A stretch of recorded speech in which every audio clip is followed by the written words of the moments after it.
Il-qorti rrifjutat it-talba tal-eks kap nazzjonalista Simon Busuttil u tal-Ewroparlamentari Nazzjonalista David Casa sabiex tinfetaħ inkjesta oħra dwar l-allegazzjonijiet li reġgħu marru jagħmlu fil-qorti kontra ċ-Chief of Staff tal-Prim Ministru Keith Schembri u l-Ministru Konrad Mizzi. F'April li għadda, Busuttil u Casa talbu li l-qorti tiftaħ investigazzjoni oħra brabta mal-allegazzjonijiet li ġew ippubblikati minn Daphne Project u The Times dwar il-każ tal-kumpanija 17 Black.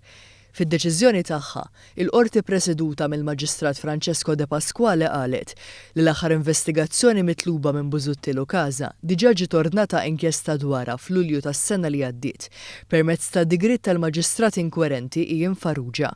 Fid-deċiżjoni tagħha, il-qorti kellha kliem ibes ħafna fil-konfront ta' Simon Busuttil u David Casa u qalet li mhux fl-aħjar interess tal-ġustizzja li jkun hemm id-dupliċità jekk mhux it-tripliċità tal-istess investigazzjonijiet dwar l-istess kwistjoni. Qalet li dan iwassal kemm għal ħela bla bżonn ta' riżorsi kif ukoll ixekkel it-tmexxija effiċjenti tal-investigazzjoni, speċjalment dawk allegati minn Busuttil u Casa fejn l-investigazzjonijiet qalet li huma vasti u jirrikjedu riżorsi kbar u ħafna ħin. Il-Maġistrat sostna li jkun aktar opportun li tali riżorsi u investigazzjoni tiġi kkonċentrata f'inkjesta waħda taħt mexxija waħda.